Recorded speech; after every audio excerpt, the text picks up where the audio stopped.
حضرت عبداللہ بن عمر رضی اللہ عنہ نے فرمایا کہ آخر عمر میں ایک دفعہ رسول اللہ صلی اللہ علیہ وسلم نے ہمیں عشاء کی نماز پڑھائی۔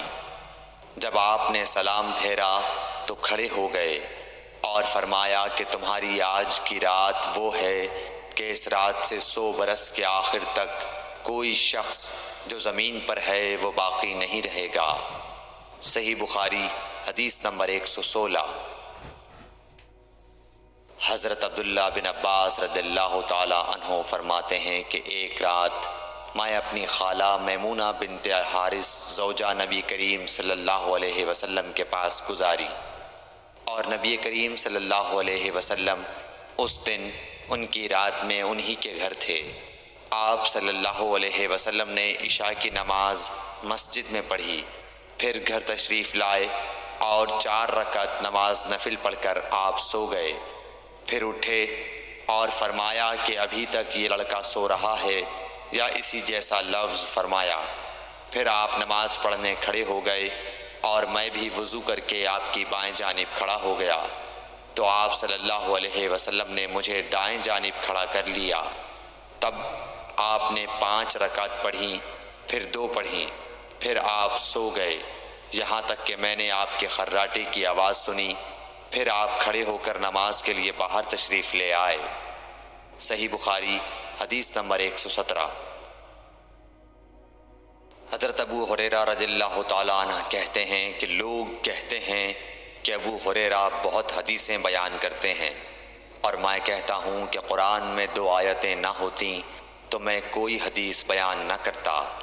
پھر یہ آیت پڑھی جس کا ترجمہ یہ ہے، جو لوگ اللہ کی نازل کی ہوئی دلیلوں اور آیتوں کو چھپاتے ہیں، آخر آیت رحیم تک۔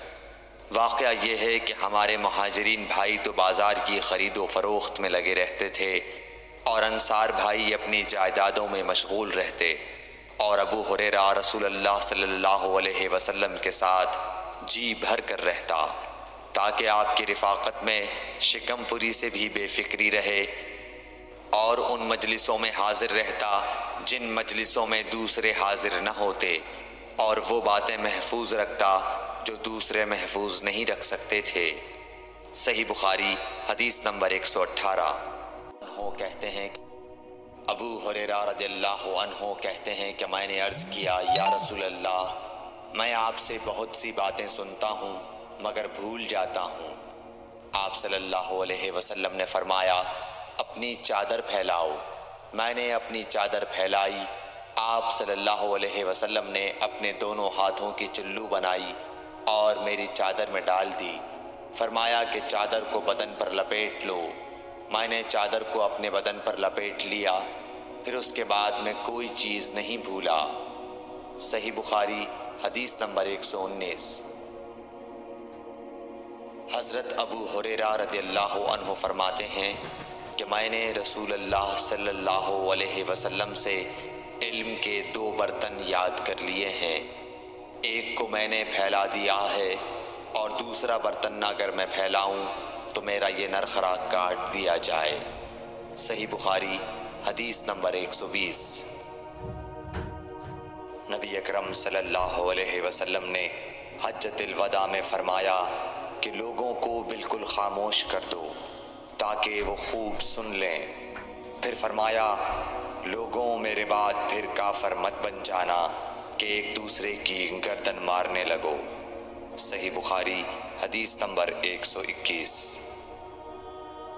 رسول اللہ صلی اللہ علیہ وسلم نے فرمایا کہ ایک روز موسیٰ علیہ السلام نے کھڑے ہو کر بنی اسرائیل میں خطبہ دیا، تو آپ سے پوچھا گیا کہ لوگوں میں سب سے زیادہ صاحب علم کون ہے؟ انہوں نے فرمایا کہ میں ہوں۔ اس وجہ سے اللہ کا غصہ ان پر ہوا کہ انہوں نے علم کو خدا کے حوالے کیوں نہ کر دیا۔ تب اللہ نے ان کی طرف وحی بھیجی کہ میرے بندوں میں سے ایک بندہ دریاؤں کے سنگم پر ہے، جہاں فارس اور روم کے سمندر ملتے ہیں، وہ تجھ سے زیادہ عالم ہے۔ موسیٰ علیہ السلام نے کہا کہ اے پروردگار، میری ان سے ملاقات کیسے ہو؟ حکم ہوا کہ ایک مچھلی زنبیل میں رکھ لو، پھر جہاں تم اس مچھلی کو گم کر دو گے تو وہ بندہ تمہیں وہیں ملے گا۔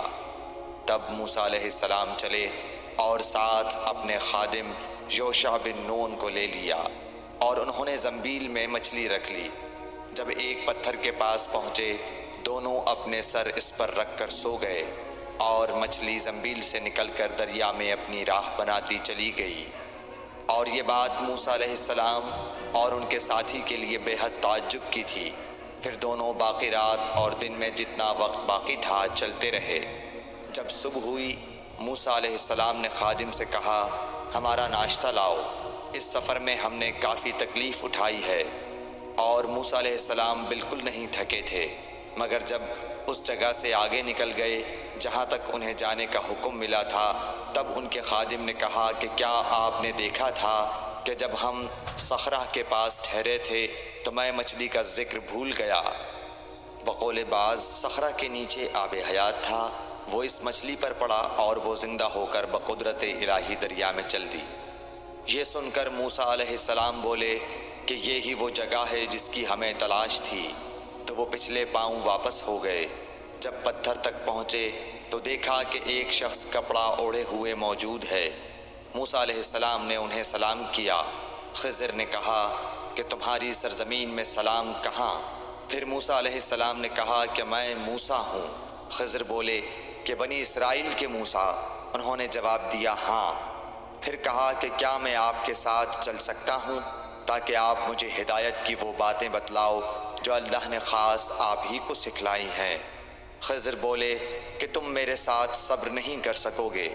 اے موسیٰ، مجھے اللہ نے ایسا علم دیا ہے جسے تم نہیں جانتے، اور تم کو جو علم دیا ہے اسے میں نہیں جانتا۔ اس پر موسیٰ علیہ السلام نے کہا کہ خدا نے چاہا تو آپ مجھے صابر پاؤ گے، اور میں کسی بات میں آپ کی نافرمانی نہیں کروں گا۔ پھر دونوں دریا کے کنارے کنارے پیدل چلے۔ ان کے پاس کوئی کشتی نہ تھی کہ ایک کشتی ان کے سامنے سے گزری تو کشتی والوں سے انہوں نے کہا کہ ہمیں بٹھا لو۔ خضر کو انہوں نے پہچان لیا اور بغیر کرائے کے سوار کر لیا۔ اتنے میں ایک چڑیا آئی اور کشتی کے کنارے پر بیٹھ گئی۔ پھر سمندر میں اس نے ایک یا دو چونچیں ماری۔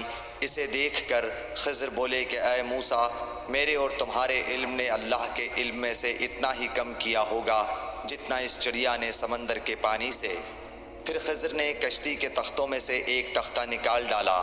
موسیٰ علیہ السلام نے کہا کہ ان لوگوں نے تو ہمیں کرایہ لیے بغیر مفت میں سوار کیا، اور آپ نے ان کی کشتی کی لکڑی اکھاڑ ڈالی تاکہ یہ ڈوب جائیں۔ خضر بولے کہ کیا میں نے نہیں کہا تھا کہ تم میرے ساتھ صبر نہیں کر سکو گے؟ اس پر موسیٰ علیہ السلام نے جواب دیا کہ بھول پر میری گرفت نہ کرو۔ موسیٰ علیہ السلام نے بھول کر یہ پہلا اعتراض کیا تھا۔ پھر دونوں چلے۔ کشتی سے اتر کر ایک لڑکا بچوں کے ساتھ کھیل رہا تھا۔ خضر نے اوپر سے اس کا سر پکڑ کر ہاتھ سے اسے الگ کر دیا۔ موسیٰ علیہ السلام بول پڑے، کیا آپ نے ایک بے گناہ بچے کو بغیر کسی جانی حق کے مار ڈالا؟ غضب ہو گیا۔ خضر بولے کہ میں نے تم سے نہیں کہا تھا کہ تم میرے ساتھ صبر نہیں کر سکو گے؟ ابن عیینہ کہتے ہیں کہ اس کلام میں پہلے سے زیادہ تاکید ہے، کیونکہ پہلے کلام میں لفظ لکا نہیں کہا تھا، اس میں لکا زائد کیا، جس سے تاکید ظاہر ہے۔ پھر دونوں چلتے رہے، حتیٰ کہ ایک گاؤں والوں کے پاس آئے، ان سے کھانا لینا چاہا۔ انہوں نے کھانا کھلانے سے انکار کر دیا۔ انہوں نے وہیں دیکھا کہ ایک دیوار اسی گاؤں میں گرنے کے قریب تھی۔ خضر نے اپنے ہاتھ کے اشارے سے اسے سیدھا کر دیا۔ موسیٰ علیہ السلام بول اٹھے کہ اگر آپ چاہتے تو گاؤں والوں سے اس کام کی مزدوری لے سکتے تھے۔ خضر نے کہا کہ بس اب ہم اور تم میں جدائی کا وقت آ گیا ہے۔ جناب محبوب کبریا رسول اللہ صلی اللہ علیہ وسلم فرماتے ہیں کہ اللہ موسیٰ علیہ السلام پر رحم کرے۔ ہماری تمنا تھی کہ موسیٰ علیہ السلام کچھ دیر اور صبر کرتے تو مزید واقعات ان دونوں کے بیان کیے جاتے اور ہمارے سامنے روشنی میں آتے، مگر حضرت موسیٰ علیہ السلام کی عجلت نے اس علم لدنی کے سلسلے کو جلد ہی منقطع کرا دیا۔ صحیح بخاری حدیث نمبر 122۔ ایک شخص رسول اللہ صلی اللہ علیہ وسلم کی خدمت اقدس میں حاضر ہوا اور اس نے عرض کیا، یا رسول اللہ، اللہ کی راہ میں لڑائی کی کیا صورت ہے؟ کیونکہ ہم میں سے کوئی غصے کی وجہ سے اور کوئی غیرت کی وجہ سے جنگ کرتا ہے۔ تو آپ صلی اللہ علیہ وسلم نے اس کی طرف سر اٹھایا، اور سر اس لیے اٹھایا کہ پوچھنے والا کھڑا ہوا تھا۔ پھر آپ صلی اللہ علیہ وسلم نے فرمایا، جو اللہ کے کلمے کو سر بلند کرنے کے لیے لڑے وہ اللہ کی راہ میں لڑتا ہے۔ صحیح بخاری حدیث نمبر 123۔ رسول اللہ صلی اللہ علیہ وآلہ وسلم سے رمی کے وقت پوچھا جا رہا تھا تو ایک شخص نے عرض کیا، یا رسول اللہ، میں نے رمی سے قبل قربانی کر لی۔ آپ صلی اللہ علیہ وسلم نے فرمایا، اب رمی کر لو، کچھ حرج نہیں ہوا۔ دوسرے نے کہا، یا رسول اللہ، میں نے قربانی سے پہلے سر منڈا لیا۔ آپ صلی اللہ علیہ وسلم نے فرمایا، اب قربانی کر لو، کچھ حرج نہیں۔ اس وقت جس چیز کے بارے میں جو آگے پیچھے ہو گئی تھی آپ سے پوچھا گیا، آپ صلی اللہ علیہ وسلم نے یہی جواب دیا، اب کر لو، کچھ حرج نہیں۔ صحیح بخاری حدیث نمبر 124۔ حضرت عبداللہ بن مسعود رضی اللہ تعالی عنہ کہتے ہیں کہ ایک مرتبہ میں رسول کریم صلی اللہ علیہ وسلم کے ساتھ مدینے کے کھنڈرات میں چل رہا تھا اور آپ کھجور کی چھڑی پر سہارا دے کر چل رہے تھے، تو کچھ یہودیوں کا ادھر سے گزر ہوا۔ ان میں سے ایک نے دوسرے سے کہا کہ آپ سے روح کے بارے میں کچھ پوچھو۔ ان میں سے کسی نے کہا، مت پوچھو، ایسا نہ ہو کہ وہ کوئی ایسی بات کہہ دیں جو تمہیں ناگوار ہو۔ مگر ان میں سے بعض نے کہا کہ ہم ضرور پوچھیں گے۔ پھر ایک شخص نے کھڑے ہو کر کہا، اے ابو القاسم، روح کیا چیز ہے؟ آپ نے خاموشی اختیار فرمائی۔ میں نے دل میں کہا کہ آپ پر وحی آ رہی ہے، اس لیے میں کھڑا ہو گیا۔ جب آپ صلی اللہ علیہ وسلم سے وہ کیفیت دور ہو گئی تو آپ صلی اللہ علیہ وسلم نے قرآن کی یہ آیت جو اس وقت نازل ہوئی تھی تلاوت فرمائی، اے نبی، تم سے یہ لوگ روح کے بارے میں پوچھ رہے ہیں، کہہ دو کہ روح میرے رب کے حکم سے ہے، اور تمہیں علم کا بہت تھوڑا حصہ دیا گیا ہے، اس لیے تم روح کی حقیقت نہیں سمجھ سکتے۔